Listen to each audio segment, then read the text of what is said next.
¿Ves eso que se acerca a tu nave desde el fondo del espacio? Te diriges derecho a Un Punto Azul, el programa de astronomía, astronáutica y ciencias del espacio realizado por la Agrupación Astronómica Jerezana Magallanes y emitido desde las instalaciones de Radio Indes en Jerez de la Frontera. Si eres un amante del cielo nocturno, este es tu programa. Si tienes un telescopio guardado en el desván, aquí aprenderás a usarlo. Si buscas con quién compartir tus inquietudes científicas, eres bienvenido. Enciende ya los retromotores y activa el escudo térmico, porque estás aterrizando en Un Punto Azul.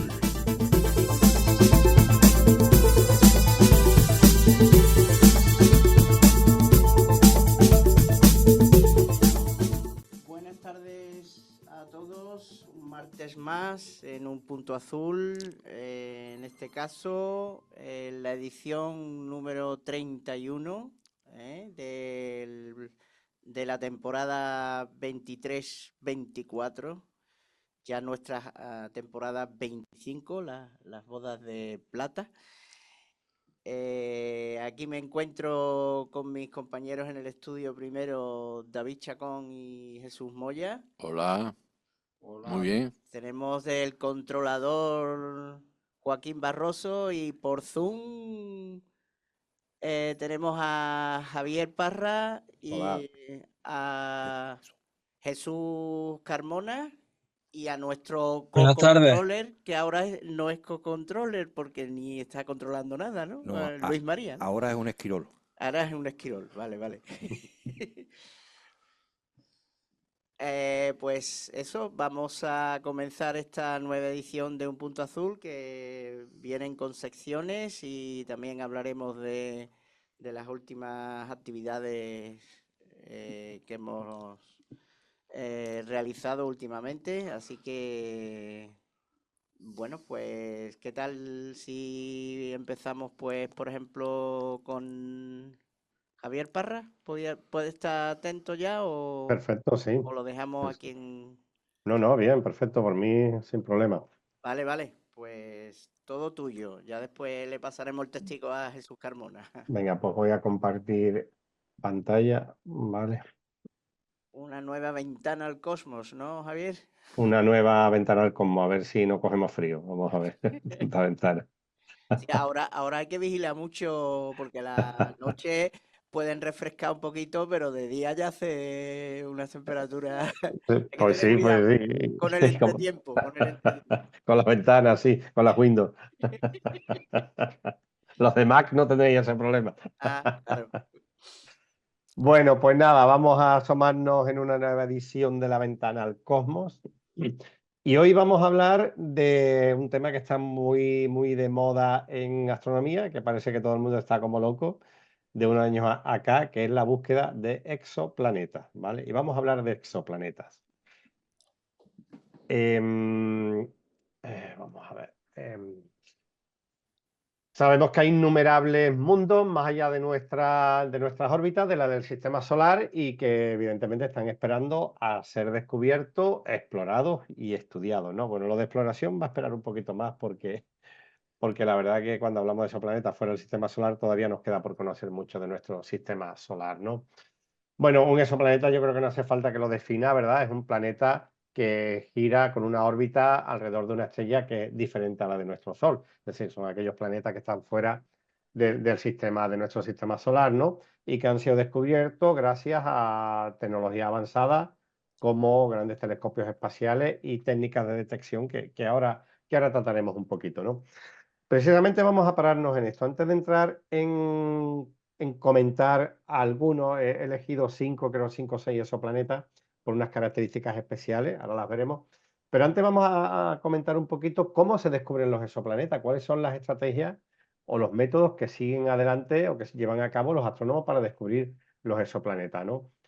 Los exoplanetas es algo de moda en la astronomía porque con los avances tecnológicos de los últimos tiempos, sobre todo el lanzamiento de telescopios fuera de la superficie terrestre, ¿no? Del espacio, y también los avances en la teledetección de radiación, pues han hecho que se disparen, ¿no? El número de exoplanetas en los últimos años. Y estos descubrimientos pues han revolucionado, de verdad que han revolucionado enormemente la percepción que tenían los astrónomos del universo y la comprensión del mismo, ¿no? Y han planteado además nuevas preguntas sobre la posibilidad de vida en otros planetas, que es lo que parece que a aquellas personas que están un poco fuera de la astronomía tanto les apasiona, ¿no? Pero bueno, vamos a comentar un poquito los 4 métodos básicos que hay para descubrir exoplanetas. En primer lugar, tenemos el método de la velocidad radial. A ver si puedo pasar la imagen, que siempre se me queda esto un poquito. Vale, voy a quitarla aquí. Ok. El método de la velocidad radial, que es una de las técnicas más utilizadas para descubrir exoplanetas dentro de los diferentes métodos que hay, ¿no? Y esto también es conocido, los que luego lo veáis por YouTube o tal, pues tenéis ahí una imagen, ¿vale? Explicativa, ¿no? Es también conocido como en el método de la velocidad radial Doppler, del efecto Doppler, ¿no? Y este enfoque se basa en el principio de que cuando un planeta orbita una estrella, pues también ejerce una fuerza gravitacional sobre ella. Y esta fuerza hace que la estrella se mueva ligeramente hacia adelante y hacia atrás en respuesta a la órbita del planeta. Los científicos pueden detectar estos pequeños cambios en el movimiento de la estrella, pues simplemente midiendo el desplazamiento hacia el rojo o hacia el azul, que es conocido como efecto Doppler, ¿no? Y este desplazamiento se debe al movimiento de la estrella cuando se mueve hacia nosotros o cuando está alejándose de nosotros, ¿no? Yo creo que el concepto de efecto Doppler no hace falta mucho que lo explique, pero bueno, para aquellos profanos en la materia, pues cuando un cuerpo se acerca a gran velocidad, los frentes de onda se comprimen más y hay, por lo tanto, una disminución de la longitud de onda y hay un corrimiento de esa luz, digamos, hacia las zonas ultravioletas, las zonas azules del espectro, y al revés, ¿no? Cuando se aleja, esos frentes de onda se van separando cada vez más, hay una longitud de onda mayor y, por lo tanto, hay un corrimiento de la luz hacia el rojo, y por eso hablamos del efecto Doppler o del corrimiento hacia el rojo o el azul. Bueno, pues este efecto realmente, que es muy aplicado en muchos fenómenos astronómicos, se usa también para medir, para detectar exoplanetas, ¿no? Pero claro, este método es muy válido para aquellos sistemas planetarios que orbitan en estrellas aisladas, pero la mayor parte de las estrellas que tenemos en el universo son dobles. Por lo tanto, ya nos encontramos con el problema de los 3 cuerpos, que están de moda hasta en los últimos días por la serie de Netflix, ¿no? Y en este caso, pues no es tan válido este método, ¿no? Pero hay más. Otro de los métodos que utilizan los astrónomos es el método del tránsito. Un tránsito, y eso lo vemos aquí en el sistema solar con los planetas interiores, es cuando un planeta pequeño, en fin, no pequeño, cuando un planeta pasa por delante de una estrella y la distancia y la proporción en su tamaño hace que no pueda ocultarlo. Entonces, en este caso, es lo que se llama de un tránsito. Mercurio y Venus producen tránsito cuando pasan delante del Sol. Y en este caso, los científicos los que observan en el tránsito es la disminución periódica en el brillo de una estrella cuando un planeta pasa por delante de ella, y lo que hace es que bloquea parte de su luz. Y esta disminución en el brillo es lo que se conoce como tránsito y lo que hace suponer que hay un planeta orbitando en torno a esa estrella, ¿no? Al estudiar los cambios en el brillo de una estrella a lo largo del tiempo, pues los científicos además pueden determinar la presencia y las características de ese exoplaneta. Además, hay una cosa muy interesante en este método.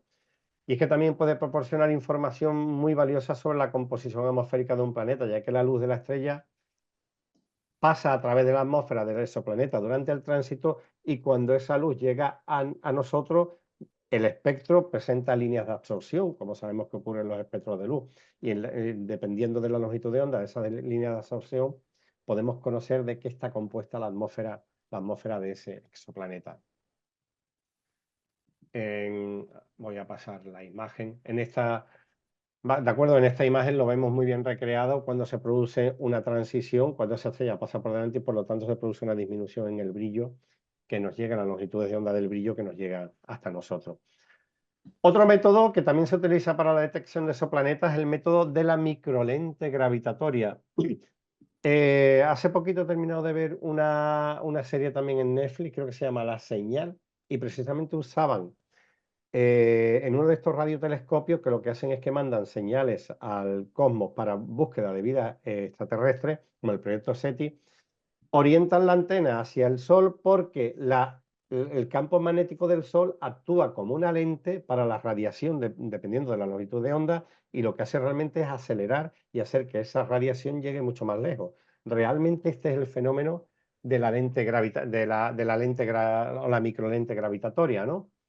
Realmente lo que ocurre es que una estrella que está en un punto intermedio o en medio de la Tierra y esa otra estrella que está más lejana, la radiación cuando llegan al entorno de la estrella que está en medio, pues se produce una alteración, es decir, se produce un aumento en la percepción de esa radiación que nos llega a nosotros. Si hay un exoplaneta orbitando la estrella que está más cercana, su presencia puede desviar aún más la luz de la estrella lejana y crea un efecto de aumento de brillo temporal. Y esto es lo que nos hace sospechar que esa estrella que está ahí en medio, pues tiene un sistema de planetas orbitando en torno a ella, ¿no?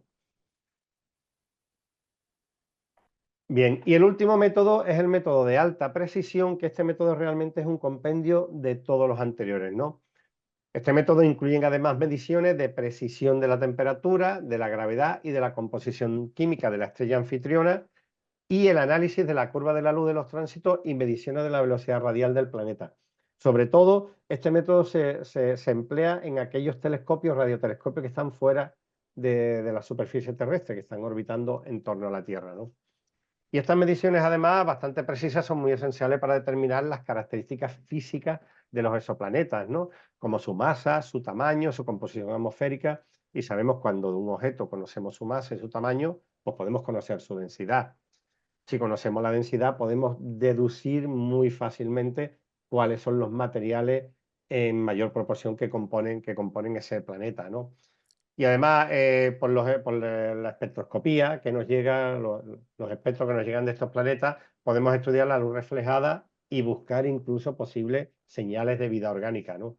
Si son gaseosos, si son rocosos, si son líquidos, si son planetas helados, y por lo tanto conocer, en estos casos, si tienen agua, que sabemos que es un elemento esencial para la vida, ¿no? Aquí hablo de un proyecto, el proyecto KEOS, que además fue lanzado por la Agencia Espacial Europea, que como digo, es un satélite que orbita la Tierra y que es de los que normalmente se utilizan para este método, y que está en continuo estudio de aquellos exoplanetas descubiertos para conocerlos un poquito mejor. Uno de los elementos más innovadores y potentes del proyecto KEOS, que significa satélite para la observación de exoplanetas, es un fotómetro que mide las variaciones de la intensidad de la luz que llega de estas estrellas. Fijaros, yo que trabajo en proyectos precisamente de fotómetro para medir la contaminación lumínica en la atmósfera en el planeta, los fotómetros también son esenciales para medir las variaciones del brillo que nos llegan de una estrella. Y esas variaciones de brillo ponen de manifiesto que existen objetos que están alterando ese brillo inicial de la estrella, ¿no? Y con estos datos, pues ya digo que pueden calcularse el tamaño de los planetas, descomponer la atmósfera e incluso tener información sobre la existencia de exolunas o de exoanillos, ¿no?, en estos planetas, ¿no? Otro de los objetivos del proyecto KEO es estudiar los grandes exoplanetas gaseosos que orbitan próximos a otra estrella, que son los llamados Júpiter calientes. KEO puede medir además cómo cambia la luz que llega de una estrella cuando un Júpiter caliente orbita alrededor de ella, ¿no? Y con esto se estudian las curvas de fase, que son análogas a las fases de la Luna, y que indican la cantidad de luz que absorben o que reflejan el planeta. Esto es su albedo. El otro día hablábamos del albedo en el caso de la Luna, ¿no? Y ya sabemos lo importante que es el albedo para conocer la atmósfera de un planeta, si tiene nubes, de qué se componen, su temperatura, etcétera, etcétera, etcétera, ¿no? Bueno, una vez que conocemos así muy someramente, yo entiendo que es muy complicado de contar los métodos pero bueno, en las imágenes tenéis alguna referencia de detección de exoplanetas. Pues vamos a irnos directamente a los exoplanetas. Yo he elegido una serie de exoplanetas, creo que son 5, porque son muy peculiares, ¿vale? Y vamos a ver cuáles son las características de cada uno de estos, ¿no? Vamos al exoplaneta más cercano. El más cercano a nosotros es el que se conoce como Próxima Centauri b. Es un exoplaneta que orbita en torno a un sistema binario que es el formado por las dos estrellas de Alfa Centauri. Son las más cercanas, están a una distancia aproximadamente de 4,2 años luz de la Tierra. Y bueno, cabe preguntarse que por qué o qué hace a Próxima Centauri b un planeta tan interesante. Bueno, pues este exoplaneta se encuentra en la denominada zona habitable de su estrella. En todas las estrellas existe una zona relativamente alejada del planeta, que es la que se conoce como zona habitable, porque la temperatura en esa zona intermedia es óptima para que se pueda desarrollar vida, ¿no? Entonces, por lo tanto, Próxima Centauri b podría tener condiciones adecuadas para albergar agua líquida en su superficie. Y todos sabemos que donde hay agua es muy probable que haya vida, ¿no? Pero todavía hay mucho más que aprender sobre Alpha Centauri y si es un planeta idóneo para la vida. Y como lo conocemos, los científicos están utilizando además diferentes técnicas para estudiar este exoplaneta, desde la observación de su atmósfera hasta la detección de posibles señales de radio. Pero aunque parezca que el planeta tiene ese color rosado, no todo es de color de rosa en Alpha Centauri b, ¿no? Al ser la estrella en torno a la órbita una estrella enana roja, los astrónomos sabemos que las estrellas enanas rojas están normalmente sufriendo importantes erupciones solares violentas, flujos de radiación potencialmente dañinos y que serían devastador para cualquier forma de vida, ¿no? Entonces, por lo tanto, a pesar de estos desafíos, Alpha Centauri es muy interesante y ha supuesto un hito porque fue de los primeros exoplanetas que se descubrieron en la búsqueda de otros mundos y evidentemente en la comprensión del universo. Pero bueno, hoy ya casi se tiene claro que no es un exoplaneta que probablemente albergue vida por estar sometida a tanta radiación. Pero vamos a irnos a otro interesante, que es el exoplaneta TOI 1452b. Tiene un nombre muy extraño. Este fue descubierto por el satélite TESS y actualmente ha sido fotografiado, reconstruido en imágenes a través de radiación por el James Webb, ¿no? Este se encuentra a unos 80 años luz de la Tierra y orbita una estrella que es muy similar al Sol en cuanto a tamaño y actividad. Este planeta se conoce además como una supertierra porque tiene aproximadamente 1,5 veces el volumen de nuestro planeta. Y tiene una órbita de 14 días, por lo que está relativamente cerca de su estrella, ¿no? Se encuentra en la zona habitable y actualmente, a través de estos telescopios con el James Webb, se está analizando pues, datos de su atmósfera. Ahora mismo, digamos que es uno de esos planetas hacia el que se dirigen buena parte de los estudios y telescopios porque parece que además se ha encontrado vapor de agua en su atmósfera y esto ya evidentemente hace que la mayor parte de los telescopios y radiotelescopios, ¿verdad?, se pongan a observar y analizar este planeta. Pero todavía queda mucho por descubrir. Otro exoplaneta interesante es el WASP 39b.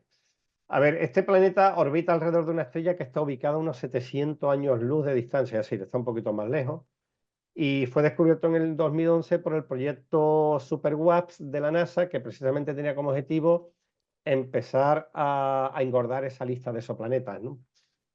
Y se descubrió con el método del tránsito, de los que hablamos anteriormente. Tiene un tamaño también de 1,4 veces la Tierra, es decir, por lo tanto es una supertierra, pero sin embargo está considerado un Júpiter caliente, es decir, que es un planeta gaseoso. Pero lo que hace realmente interesante a este exoplaneta, y por eso lo he elegido yo, porque el Hubble reveló que en su atmósfera existen moléculas de agua, dióxido de carbono y metano. Y es la primera vez que en un planeta jupiteriano, en un Júpiter caliente, se detectan este tipo de materia orgánica, ¿no? Y por lo tanto esto es súper interesante porque marca un hito en el descubrimiento de los planetas que pueden ser habitables, ¿no? El James Webb además ha podido observar la presencia de nubes de vapor de agua en su atmósfera, también extremadamente interesante. Pero bueno, al igual que pasaba con el anterior, y aunque tenga esos tonos rojizos, en la recreación no todo es color de rosa en el WASP 39b, porque la cara que está mirando al Sol en ese momento alcanza temperaturas de 900 grados centígrados, es decir, unas temperaturas extremas como para albergar vida. Pero vamos a seguir porque hay más. El exoplaneta WASP 103b, este lo he elegido porque fue el primer exoplaneta que se descubrió también dentro del proyecto SuperWASP, pero se descubrió desde el Observatorio del Roque de los Muchachos en Tenerife, en el 2011. Está situado a unos 600 años luz, un poquito más cerca que el anterior, y está en la constelación del Can Mayor, y como digo, fue descubierto en Canarias por el telescopio WASP. Es muy curioso además porque el planeta no es esférico ni ovalado, sino que tiene una forma de balón de rugby, es como muy apepinado. Y su velocidad de rotación es de 29 horas terrestres, ¿no? El WASP 103b se encuentra a una distancia muy cercana a la estrella madre y de hecho la superficie que está en ese momento mirando al Sol pues alcanza unas temperaturas de 2700 grados, es decir, más caliente que la lava del volcán de La Palma donde se descubrió, ¿no? Pero bueno, la curiosidad es que fue el primero que se descubrió aquí. Pero vamos a ver algunos más, nos quedan un par de ellos más. Otro interesante es el exoplaneta PSR B1257. Este lo he elegido porque fue el primer exoplaneta que se descubrió allá por el año 1994, ¿no? Es un poquito más grande que la Luna y además tiene una gran particularidad. Este exoplaneta, que fue de los primeros, yo no sé si fue el primero o el segundo, pero rompió todos los esquemas, porque no orbita en torno a una estrella, orbita en torno a un púlsar. Por lo tanto, los púlsars también tienen sistema de planeta. Y se descubrió porque sabéis que los púlsars, o todos los que somos aficionados o sabéis aficionados a la astronomía, los púlsars son relojes exactos. Es decir, su oscilación y su forma de rotación es exactísima. Sin embargo, presentaba ciertas variaciones y no se movía de forma síncrona en cada uno de sus movimientos. Y la única explicación en los modelos matemáticos y en los modelos teóricos es que tenía un sistema de exoplanetas y de hecho posteriormente se descubrió un segundo y un tercer exoplaneta que orbitaba en torno al púlsar. Por lo tanto, esa fue realmente la gran particularidad, ¿no?, de este exoplaneta, ¿no? Y nos vamos a ir al último exoplaneta, y elegido porque además este planeta nos inspiró en un proyecto que desarrollamos en el portal educativo, bueno, todo el proyecto educativo Astroaula. Podéis visitar la URL, que es astroaula.net/mundo anillo, y es el exoplaneta Gliese 581G. Y os cuento un poquito la historia. Este planeta o este exoplaneta es conocido como el mundo anillo. Para que no lo sepáis, el mundo anillo es un término que acuñó Larry Niven con su novela precisamente de ciencia ficción y homónima que se llama El mundo anillo, y que además os lo recomiendo para aquellos que no lo hayáis leído, tanto compañeros como oyentes, porque es muy interesante, ¿no? Es una novela de ciencia ficción de los años 80-90, pero que está absolutamente vigente, ¿no? Este planeta fue descubierto en el año 2007 y se encuentra a 20 años luz en la constelación de Libra, ¿no? Orbita en torno a una estrella roja enana más pequeña y fría que el Sol, por lo tanto, no es tan, a pesar de ser una estrella roja, no es tan virulenta como la que comentamos anteriormente. Gliese además 581G se encuentra en la zona habitable de ese supuesto sistema solar y se cree que puede tener una zona con una temperatura promedio de unos 31 grados centígrados. Tiene un problema, y es que le pasa como a la Luna. Presenta sincronía en su rotación y en traslación en torno al planeta, entonces por lo tanto siempre hay una cara que está apuntando a esa estrella y otra cara que está siempre en la sombra. Es decir, una cara es extremadamente calurosa y otra está en la sombra. Pero en un supuesto ecuador entre los polos, en su anillo, ¿de acuerdo? Lo que se llama un anillo, una franja, hay una zona que puede estar en las temperaturas entre el 30 y 35 grados centígrados. Por lo tanto, sería una zona perfectamente habitable, una zona intermedia que estaría siempre en un perpetuo atardecer y que además sería probable que albergara agua líquida y por lo tanto vida. Por lo tanto, sería un planeta anillo. Cabe imaginar que a lo mejor los vientos cálidos de esa cara que está apuntando hacia su estrella se movieran hacia la cara fría y encontraríamos iceberg fundiéndose en los océanos. Todo esto lo describe un poco como lo describe Niven en su novela de ciencia ficción, y luego ya la evolución de los organismos ya se encargarían de adaptarse, ¿verdad?, y crear formas diferentes y inimaginables, ¿no? Bueno, como digo, podéis encontrar en astroaula.net/mundanillo, podéis encontrar mucha más información de este exoplaneta que existe realmente y que es interesante y que puede dejar volar un poquito la imaginación.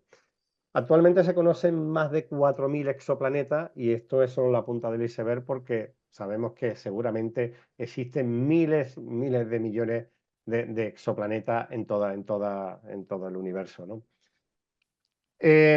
Seguramente cabe pensar que habrá la vida encontrado quizás un hueco en alguno de estos exoplanetas, o que incluso en alguno de ellos pues habrá evolucionado de manera que nos estén mirando a nosotros y que se estén preguntando lo mismo, ¿no?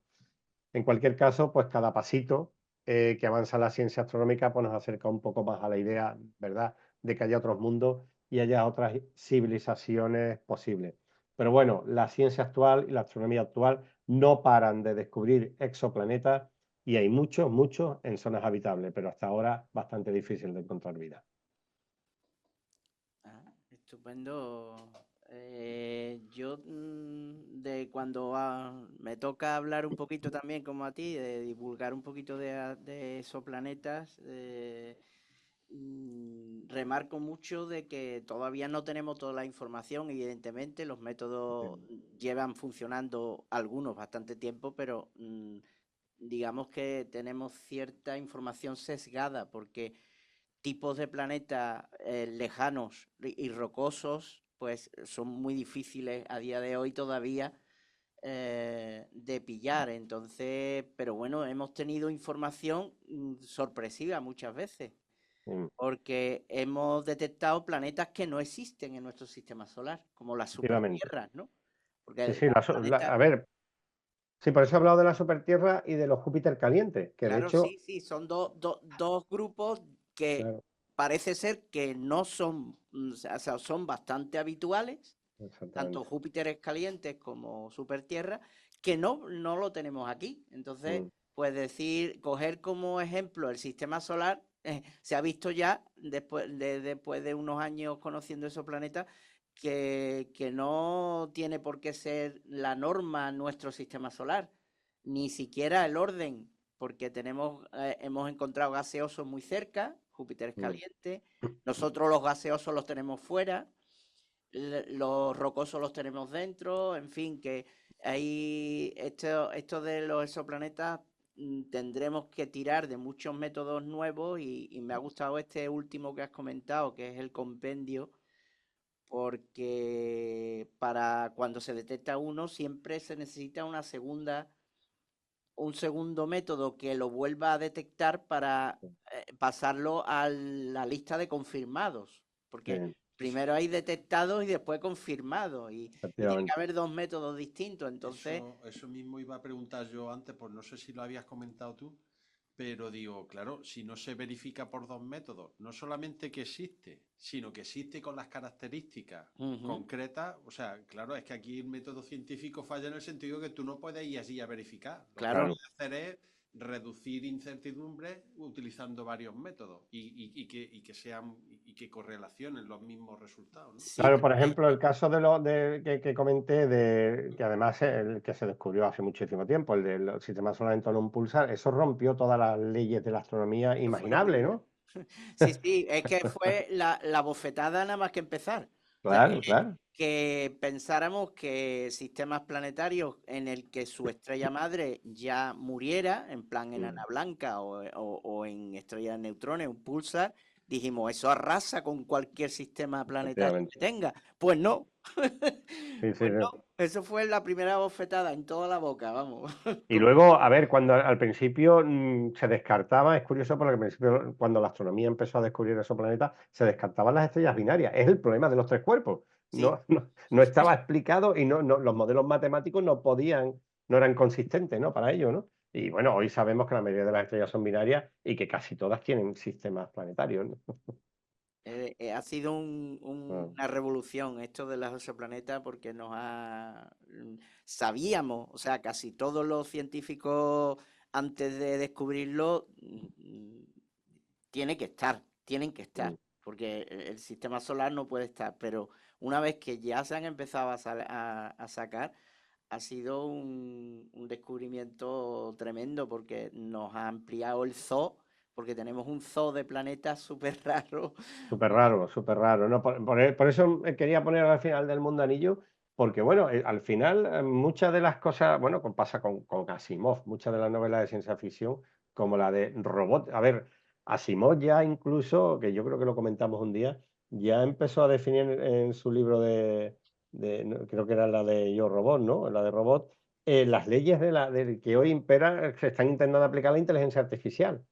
Sí, sí. Las leyes del robot, ¿no? Que tenía poderes de decisión, ¿no? Las Eh, leyes que de le- la robótica, la de primera. la robótica, Sí, sí. efectivamente, que al final entraba en una especie de contradicción, ¿no? Entonces, la ciencia ficción al final es ciencia que va muy por delante. Y el mundo anillo, nosotros que empezamos a estudiarlo para hacer el proyectito este que hicimos, pues efectivamente que puede existir perfectamente, puede existir un planeta donde solamente exista vida en una franja determinada del planeta, ¿por qué no? Entonces, esto abre la veda para mundos inimaginables, ¿no? Que pueden existir en otros sistemas, ¿no? Está claro, todos los años se descubren muchos de esos planetas y son tantos los que se descubren que la ciencia astronómica no puede avanzar mucho más. Lo que tú has dicho, hacen falta nuevos métodos para poder detectar muchas más cosas en esos planetas, ¿no? Pero bueno. Pero parece que está la locura frenética de descubrir esos planetas, ¿eh? Parece Las que un cosas científico del descubre Palacio, un exoplaneta y se encumbra. A ver sí, si, a ver si es que Interestelar ha tenido que ver algo con eso. Puede ser, Pues ¿no? pues puede ser. Iba a ser un spoiler de la serie esta que vi, que se llama, creo que se llama La Señal. Yo que tengo muy poca memoria para los títulos de las películas y de los libros. Me leo los libros y no me acuerdo cómo se titulaba, me acuerdo del argumento, pero iba a ser un spoiler, pero no lo voy a hacer. Mírenla porque la película no es una maravilla, pero la serie es una serie, ¿vale? Más hay una temporada más. Pero el final me gustó mucho. El final es asombroso. anotaremos. Sí. Ventana al Universo, patrocinado por tu plataforma de streaming favorita. Sí, porque a mí me está gustando mucho el problema de los tres cuerpos, serie, Sí, y espero tener tiempo suficiente como para que me han dicho que los libros también merecen mucho, mucho la pena. sí, Ya lo sí. hablamos con Jesús en el programa anterior y a ver si en estas series pues te abre la mente y sobre todo que sirven, aunque metan sus patazos como siempre meten, que sirva al hombre cotidiano a enterarse de que hay estas cosas, de que hay esos planetas, de que pueden pasar Sí. cosas raras, que tiene su parte positiva, sin ponernos muy ultras de que han fallado aquí y esto no lo hacen bien y no sé qué, pero siempre las series tienen esa faceta de Es que no me acuerdo, yo ya creo que ya es la edad. Pero hay un libro que cuando me acuerde del autor os lo paso y tal, se llama La ciencia de la ciencia ficción. Y está muy bien, porque hace un recorrido un poco entre todas las grandes obras literarias de la ciencia ficción y extrae lo que en ese momento era ficción y hoy se ha convertido realmente en ciencia, ¿no? Está muy bien, está muy curioso. Pues bueno, pues encantados en esa ventana que nos ha traído al universo de conocer el mundo de los exoplanetas. Es un campo tan moderno que, bueno, aparte de que se puede profundizar bastante más, es súper atractivo. Así que estupenda ventana. Y bueno, ya si podemos cambiar de tercio, nuestro compañero Jesús está por ahí. Yo Eh, estoy listo. ¿Estás listo? Pues nada, yo es que como estoy raro porque entre que yo no soy el presentador oficial, llevo ya 2 semanas supliendo aquí al jefe y que no tengo para veros en Zoom, pues bueno, si ya me has dicho que estás preparado, pues todo tuyo, Jesús. Bueno, ya tengo la primera imagen. Hoy la reliquia no he dado ningún avance, pero bueno, la reliquia no es una reliquia, sino que van a ser muchísimas reliquias en torno a un solo objeto.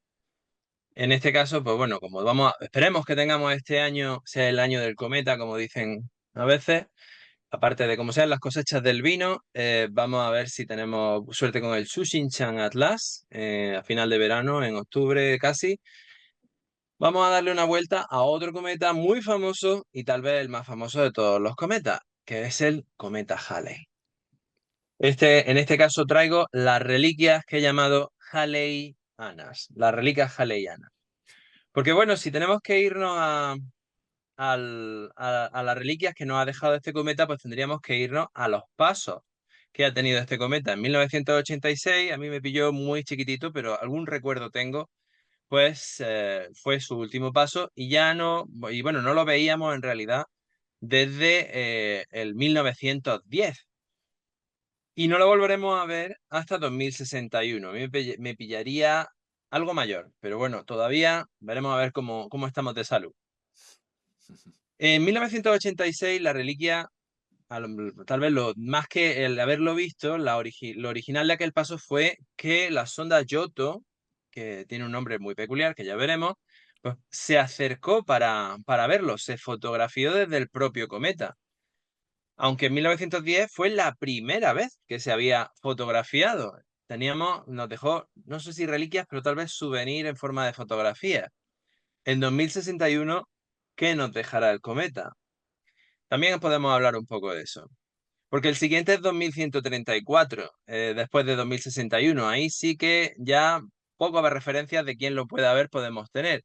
Y ahí no tenemos ni idea de cuál puede ser la reliquia que nos deje. Pero si vamos hacia atrás, en 1835, en 1758, 1682, tendríamos que decir que solo en 1758 fue cuando conocimos de verdad al cometa Halley, porque hasta entonces no se llamaba cometa Halley. De hecho, 1682 fue cuando lo vio Halley, pero hasta 1758 no lo llamamos Halley. Por lo tanto, a lo mejor deberíamos haberlo llamado por el nombre del quien lo encontró primero, Johann Pallis. Puesto que Edmond Halley, pues sí, lo vio en Inglaterra, pero no le echó mucha cuenta hasta que hizo unos cálculos posteriores.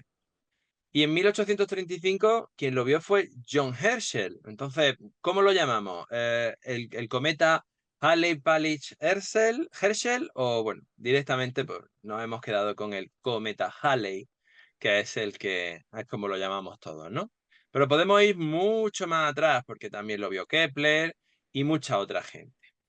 Pues vamos a empezar con las reliquias del cometa. Vamos a empezar con una mirada al futuro, 2061. En 2061 pasará el cometa Halley de nuevo y no sabemos cómo será, por lo menos todavía, pero ya hay alguien que se lo imaginó, puesto que la tercera novela de la saga Odisea, Odisea 3, 2061, Odisea 3, tiene al cometa Halley como un gran protagonista de la historia. No es tal vez la mejor entrega de esta saga. Yo, vamos, como 2001 nada, y bueno, 2010 es una delicia también. Sí. Pero bueno, 2061 es una novela con el cometa Halley muy, muy presente en toda la trama, por lo menos al principio, de una forma especial. En 1986, pues bueno, conseguimos las primeras fotos del Halley, pero no solo fotos desde la Tierra, como ya habíamos tomado antes, sino que la sonda Giotto nos regaló en ese paso, o cerca de ese paso, no precisamente en ese año, una foto del núcleo del cometa y de las emisiones que tenía.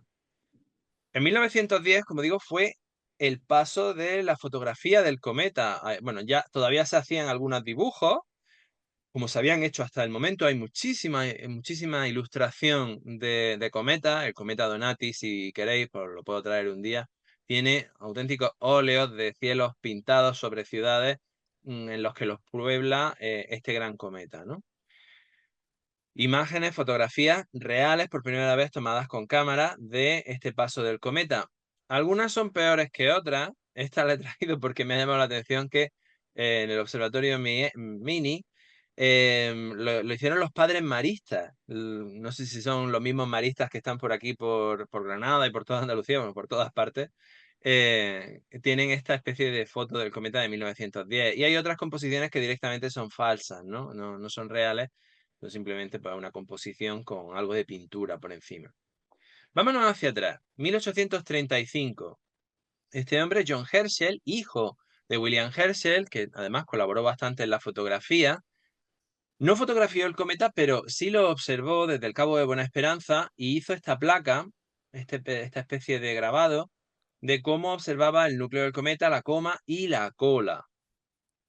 En 1758, en realidad fue cuando conocimos a Halley de verdad, porque se esperaba la vuelta de un cometa que Halley había anunciado, y el primero que lo detectó en diciembre de ese año fue Johann George Pallich, que lo hizo con su equipo y nadie esperaba, por lo menos el cometa, se hablaba del cometa de Halley. Y finalmente acabó con ese nombre. Ahí seguramente tuvo que ver la familia Herschel, que fue la que fijó muchísimos de los términos astronómicos en la comunidad científica. Hay hoy en día un museo dedicado a Johann George Pallis, que fue el que vio por primera vez, que estaba allí presente o pendiente, del regreso del cometa, que entonces empezó a llamarse Halley. En 1682, Edmund Halley, amigo de Newton, fue el que observó el cometa y hizo una serie de consideraciones acerca de registros históricos en los que se repetía la venida de un cometa cada cierto tiempo, cada 76 años prácticamente. Ese cometa fue dibujado, vamos a ir a lo largo del tiempo por las diferentes reliquias que ha dejado el cometa, os lo he dicho, bueno, pues no solo los personajes, ese cometa fue dibujado por su paso en la ciudad de Augsburgo, y este grabado pues es de la época. En 1607, Johannes Kepler, observó el cometa Halley y también hizo alguna serie de cálculos para intentar hallar la órbita del cometa. Estamos hablando de una época pre-Newton, de manera que no tendríamos solamente la observación directa astronómica para tratar de predecir pues, la órbita de este objeto. En 1531 fue Pedro Apiano quien en su obra de astronomía, la verdad es que es muy colorista y muy bonita, Astronomicum Caesarum, una obra que los que conocen los libros de pop-up, estos que abres y te salen cosas, pues bueno, esta obra tenía también partes móviles, como círculos y demás, para poder simular los movimientos de órbitas de planetas. Nos habla sobre cometas y sobre cómo se mueven, y hay una ilustración en concreto que es del paso del cometa Halley. En 1456, el italiano Paolo dal Pozzo Toscanelli, hace una serie de observaciones de este cometa, del cometa Halley, y nos regala incluso con algunos apuntes de su movimiento. Aquí podéis ver diferentes registros sobre constelaciones que incluso él dibuja aquí, pues el Serpentario, y va anotando cómo se mueve el cometa a lo largo del cielo. Aquí tenéis alguna otra ilustración. En 1301 puede ser de las más características, tal vez, porque Giotto di Bondone, un pintor de principios del siglo XIV, le encargan una serie de frescos de la capella di Scrovegni, de la capilla de los Scrovegni. Creo que está en Padua, sí. Y bueno, la capilla es preciosa, tiene un cielo estrellado, por cierto, en la bóveda, pero si veis aquí en esta parte del paramento, pues veréis una imagen de una natividad en la que, bueno, está la adoración de los reyes, y el que había presenciado en 1301 el paso del cometa Halley, pues nos dibuja la estrella de Belén como si fuese un cometa, por primera vez representado pues como tal la estrella de Belén, como un cometa. 1145. Esta obra es muy curiosa porque es el Salterio de Douai. Es una obra, es un incunable del siglo XII, en el que, pues, como si fuese el nombre de la rosa y demás, tenemos pues, iluminada una serie de textos, y en uno de ellos nos aparece una representación del cometa Halley con su coma y su cola de 4 puntas, como una estrella más que aparece en el cielo. Vamos hacia atrás en el tiempo y llegamos al principio del milenio, en 1066. El paso de 1066 del cometa lo tenemos registrado en lo que conocemos como el tapiz de la reina Matilde o el tapiz de Bayeux. Es un gran tapiz, es como un cómic, pero de 50 metros de largo, en el que se relata una serie de hechos de un enfrentamiento entre Bretaña y Normandía, por una corona y demás. Principalmente en la batalla de Hastings, que ocurre, todos estos hechos están entre 1064 y 1066. En este cómic en el que se nos va relatando hechos, que está precisamente tejido unos años después del paso del cometa, los hechos son, ya os digo, de 1064 y 1066, pero el tapiz de la reina Matilde, tapiz de Bayeux, no se configura o no se crea hasta el 1070, hasta 4 años más tarde. Pero aún así, fijaos lo largo que es, aún así, en una escena nos señalan una estrella que es como una especie de gran sol llevando un carro con cuerdas, que son las colas, etcétera, nos señalan la aparición del cometa. Y aparece la inscripción Isti Mirant Stella, que significa ellos miran la estrella, y que es un mal augurio. La batalla de Hastings, o los hechos que se narran, es básicamente el robo de una corona, o el robo de la corona británica, por parte de Harold II y los normandos, al mando de Guillermo, pues van a Inglaterra a recuperar esa corona que eran los que se suponen eran los legítimos herederos. La aparición del cometa Halley se entiende como un mal augurio, puesto que el rey Harold II es coronado de forma incorrecta, porque no era el sucesor que había sido designado, y entonces pues, bueno, empiezan todos los enfrentamientos. 912. Estos son los anales del Ulster. En estos anales aparece otra vez referido el cometa en este paso de finales del milenio y aparece dibujado de nuevo. Tenemos no solo el texto, sino también una ilustración del núcleo del cometa, de la coma y de su cola. 684. Esto es un poco desplazado en el tiempo, porque en 684 efectivamente el cometa aparece, pero hasta 1493 no se crea la crónica de Nuremberg, y en la crónica de Nuremberg es donde aparece representado, recogido de una serie de crónicas escritas, aparece representado el cometa como tal. O sea que este sería una representación posterior, pero respecto a una aparición anterior, es decir, que fue registrado el paso del cometa hemos dicho, ya, en el 684, pero no se dibuja hasta casi un milenio más tarde. En 218, el escritor Dion Casio nos refiere en uno de sus textos la aparición de este cometa, es decir, hay un registro de este cometa, pero es más interesante tal vez el paso del año 66 después de Cristo. Estamos ya muy cerca de los primeros registros. En el año 66, el paso del cometa fue registrado seguramente por Flavio Josefo, que era un escritor judío que nos lega la guerra de los judíos, el libro La guerra de los judíos. En este libro se nos refiere la aparición del cometa de nuevo como un mal augurio. No tenemos ilustración, por supuesto, porque no tenemos el original de la guerra de los judíos, pero aparece como un mal augurio de lo que va a ser la destrucción del templo de Jerusalén, del segundo templo, en el año 70. 4 años antes, al fin y al cabo, 4 años después de la aparición del cometa, pues es destruido el templo de Jerusalén. Aquí tenéis el extracto donde aparece, en el que dicen: en aquel entonces engañaron al pueblo, personajes embusteros y que falsamente te decían hablar en nombre de Dios. No prestaron atención ni creyeron en las señales evidentes que anunciaban la futura destrucción, sino que no entendían las advertencias de Dios como si hubiera caído un rayo sobre ellos, y carecieron de ojo y espíritu.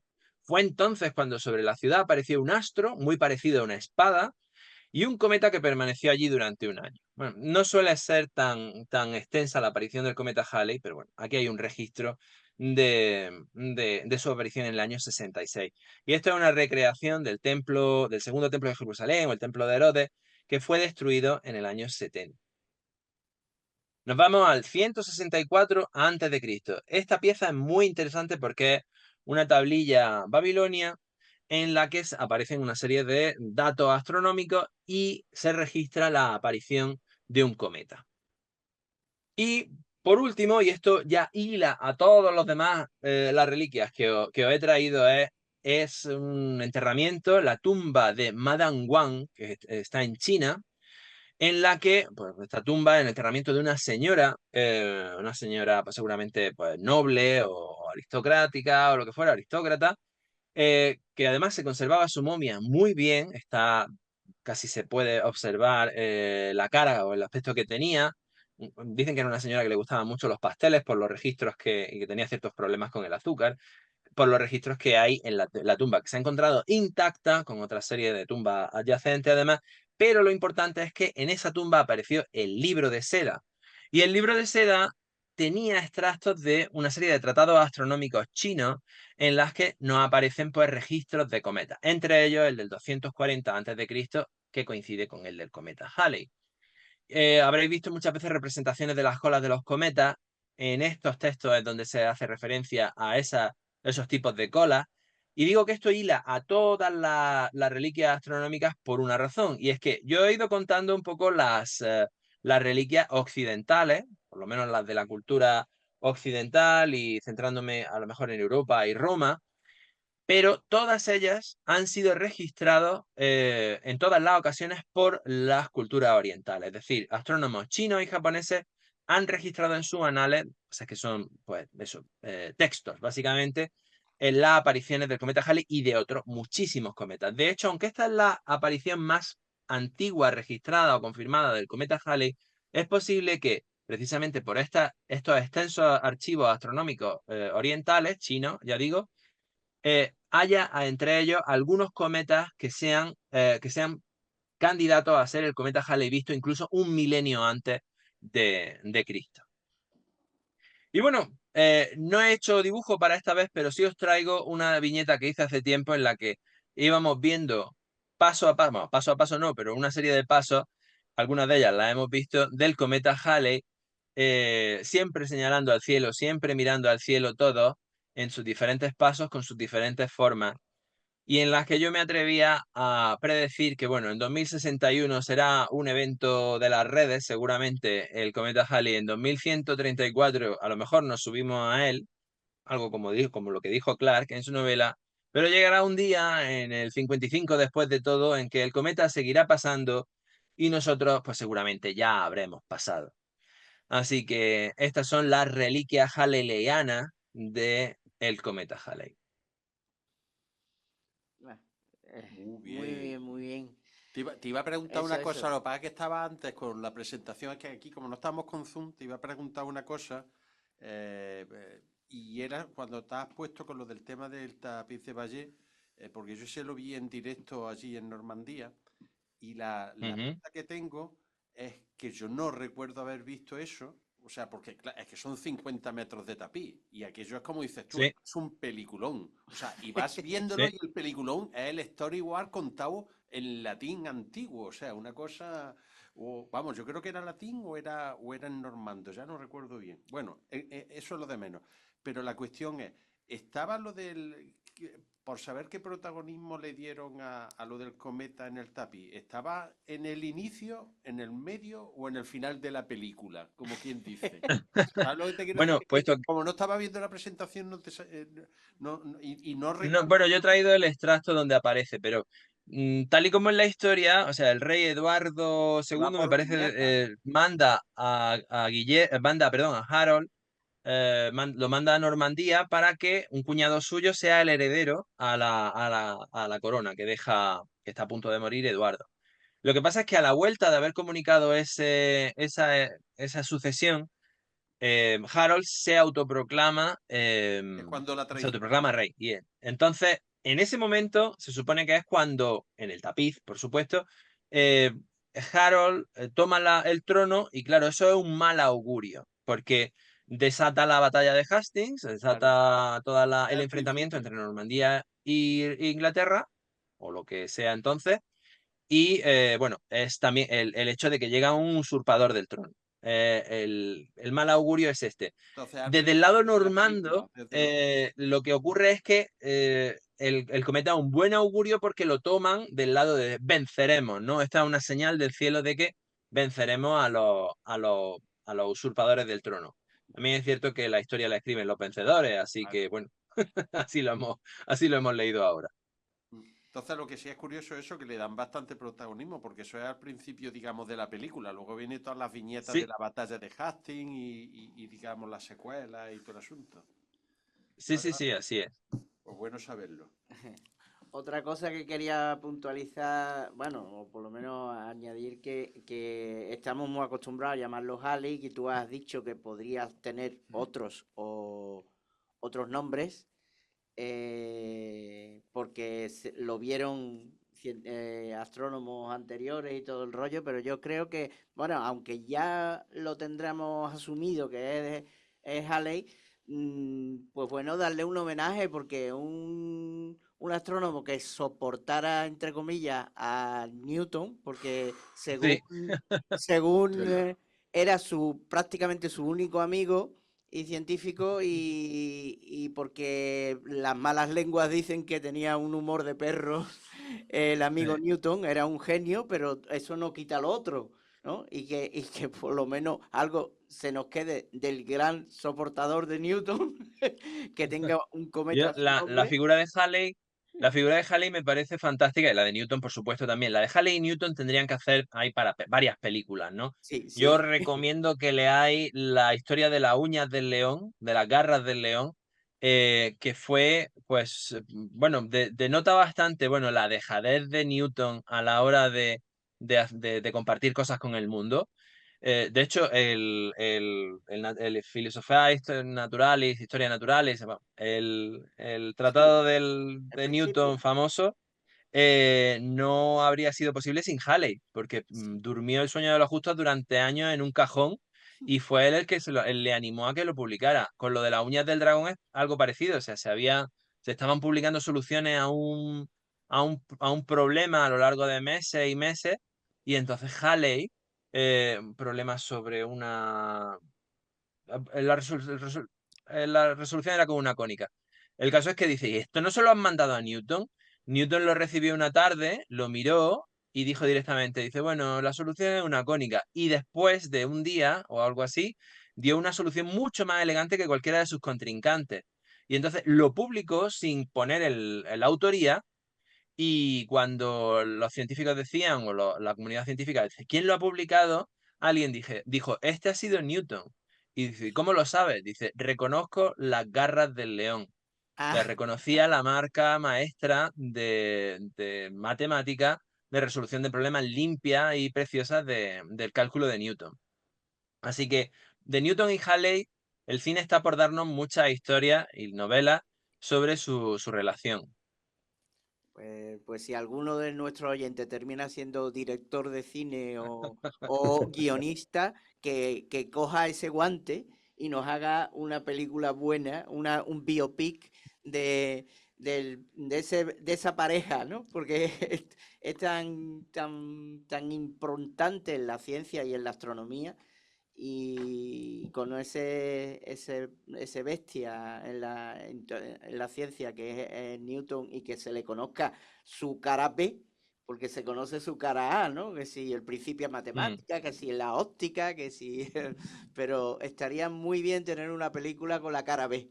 Sí, mm. tú fíjate que nos han hecho las películas estas de Stephen Hawking, Sí, que es Sí, esta modernilla, también la de la mente prodigiosa. ¿Cómo se sí, llamaba el matemático este? el el Ahí, John Nash. Nash. ahí Sí. va. De esa hicieron también una, pues, escucha, Mm. pues también habrá que hacer algo de esto de Newton y de Halley, ¿no? O de Bueno, a Herschel ver, también, que también tendrían lo suyo.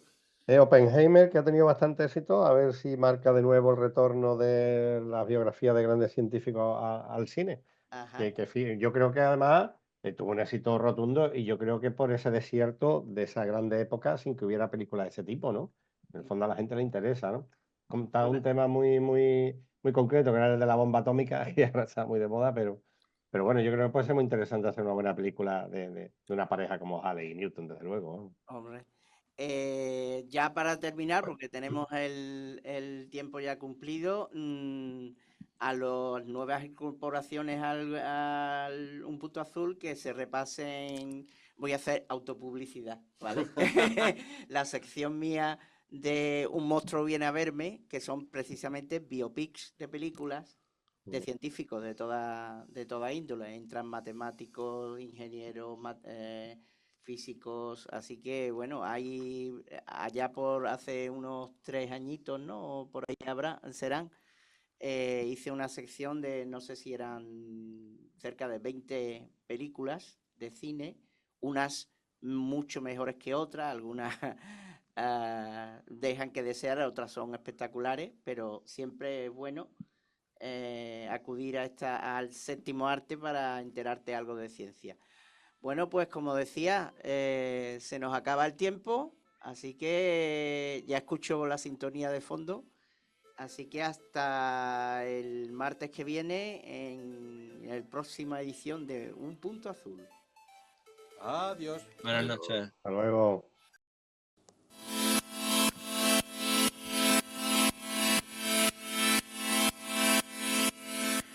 Dejamos ahora que tu nave despegue rumbo a otros mundos. No dejes de visitarnos pronto y no olvides que puedes escuchar Un Punto Azul en directo a través de Zoom o cuando tú quieras en Radio Indes, iVoox, iTunes y Spotify. Tienes disponible la versión en vídeo en nuestro canal de YouTube AA Magallanes Jerez. También puedes seguirnos en Facebook, Twitter e Instagram. Y si quieres hacerte miembro de la agrupación, manda un correo electrónico a contacto@aamagallanes.es. En todo caso, buen viaje.